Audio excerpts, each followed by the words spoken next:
उत्तराखंड के हरिद्वार में खनन माफिया का आतंक देखने को मिला है, जहां माफियाओं ने सिक्योरिटी गार्ड्स को ही ट्रैक्टर से कुचलने की कोशिश कर डाली, जिसमें एक सिक्योरिटी गार्ड बाल बाल बच गया। रिपोर्ट आपको इसी से जुड़ी दिखाते हैं।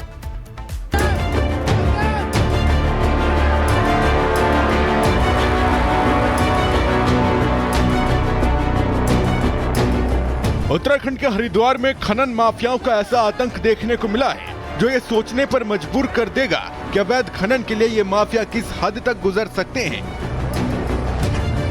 BHEL ओवरहेड लाइन के पास अवैध खनन हो रहा था, जिसके बाद से ही पास में लगे बिजली टावर के गिरने का भी खतरा पैदा हो गया था। इसी डर से सिक्योरिटी गार्ड्स ने खनन कर रहे लोगों को रोकने की कोशिश की, लेकिन वो लोग नहीं माने और तो और इन बदमाशों ने सिक्योरिटी गार्ड्स को ही ट्रैक्टर से कुचलने की कोशिश की। एक गार्ड ट्रैक्टर को रोकने के लिए उस पर चढ़ गया, लेकिन ट्रैक्टर चालक ने रफ्तार कम नहीं की, जिस वजह से गार्ड घायल हो गया और उसके पैर की हड्डी तक टूट गई। वीडियो सामने आते ही पुलिस हरकत में आई। आरोपियों पर हत्या की कोशिश समेत गंभीर धाराओं में केस दर्ज कर लिया गया है। साथ ही आरोपी ड्राइवर पर BHEL ने जुर्माना भी लगाया है। और BHEL के जो संपन्नता प्रबंधक है, उनको पुलिस के द्वारा बुला के उनसे इस संबंध में एक तहरीर ली गई, जिसमें 3 लोगों के विरुद्ध में अभियोग पंजीकृत किया गया है। तीनों ही ट्रैक्टर ट्रॉली को पुलिस के द्वारा कब्जे में ले लिया जा चुका है और जो लोग भी इसमें शामिल है उनके खिलाफ सख्त कार्रवाई की जाएगी। इस मामले में BHEL के संपदा अधिकारी की तरफ से पहले ही कार्रवाई की जा चुकी है और जुर्माना लगाया जा चुका है। वहीं पुलिस ने ट्रैक्टर को कब्जे में ले लिया है और अब शिकायत के आधार पर जांच में जुट गई है। Bureau report, Republic Bharat. जब लाश मनुष्य पर छाता है तो पहले विवेक मर जाता है। ये लाइन मेरठ की मुस्कान पर बिल्कुल सटीक बैठती है। मुस्कान ने अपने हाथों ही अपने सुखी जीवन का गला घोट दिया।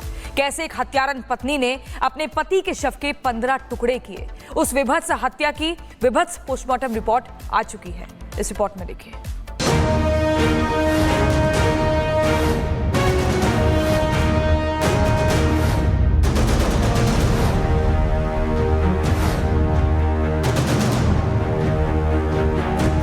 पुरानी कहावत है कि डायन भी साथ घर को छोड़कर अपना शिकार ढूंढती है, लेकिन मेरठ की मुस्कान ने अपने ही घर को शमशान बना दिया।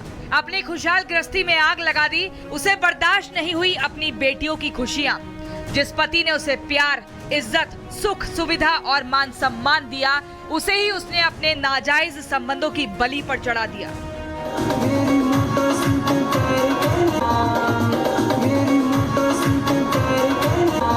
मेरठ के रहने वाले सौरभ राजपूत की जिस बेरहमी से हत्या की गई, उसे देखकर पोस्टमार्टम करने वाले डॉक्टर, चीफ फार्मासिस्ट और स्टाफ की रूह कांप गई।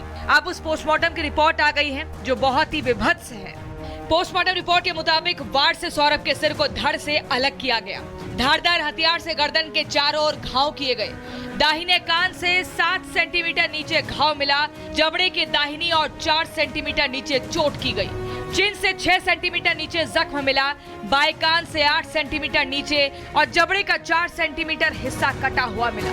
दोनों हाथ की कलाई अलग मिली। छाती पर 6 सेंटीमीटर गहरा घाव मिला।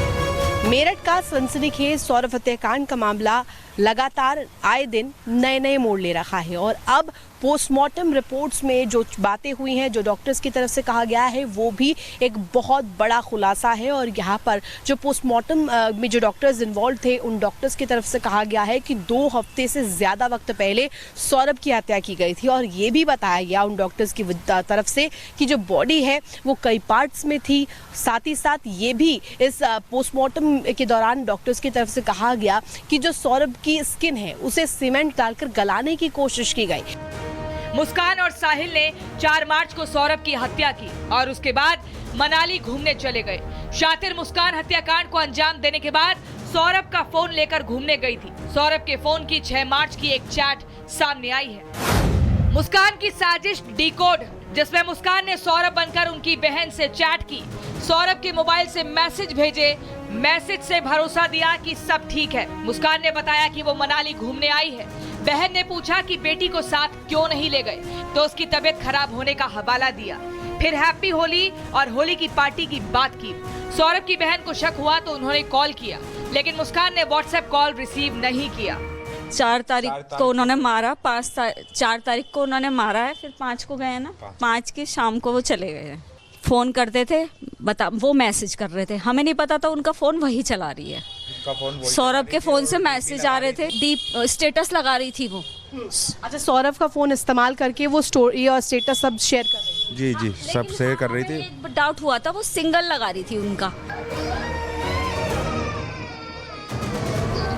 जिस तरह से सौरभ की साहिल और मुस्कान ने निर्मम हत्या की और जो तस्वीर साहिल की नानी के घर से निकलकर सामने आई है, उससे ये कयास लगाए जा रहे हैं कि कहीं साहिल शुक्ला काला जादू के लिए तो कटा सिर अपने साथ नहीं ले गया था, क्योंकि साहिल अंधविश्वासी था, तंत्र मंत्र जादू टोना में विश्वास रखता था। जब पुलिस साहिल के कमरे में गई तो वहां दीवारों पर डरावने चित्र दिखाई दिए। कमरे में तांत्रिक क्रिया से जुड़ी चीजें नजर आईं। हर दीवार पर अजीब आकृतियां बनी हुई थी। नशे का सामान भी इधर उधर बिखरा पड़ा था। साहिल का कमरा तंत्र मंत्र की ओर इशारा कर रहा है। कमरे के अंदर से सौरभ का स्केच भी मिला है। क्या शराब, बिल्ली और नमक से काला जादू होता था? कहा जा रहा है कि साहिल स्केच बनाकर भी सौरभ की फोटो पर तंत्र क्रिया कर रहा था। खुद साहिल के पहनावे से भी ये सवाल खड़ा हो गया है कि कहीं वह काला जादू तो नहीं कर रहा था। सोशल मीडिया पर मरी हुई मां से बात करने का दावा करता था। साहिल का दावा है कि उसने मां के ही आदेश पर कृत्य किया। अपनी मृत मां का फर्जी अकाउंट बनाकर चैट करता था।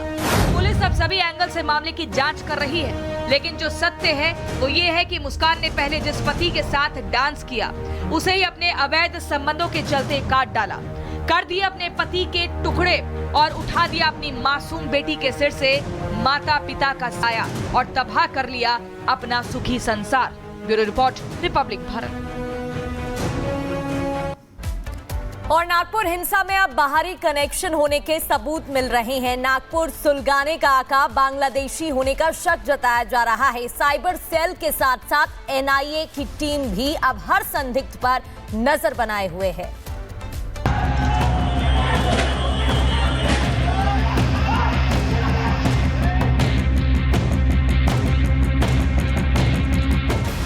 सत्रह मार्च को नागपुर में बर्फी हिंसा को लेकर हर रोज नए खुलासे हो रहे हैं।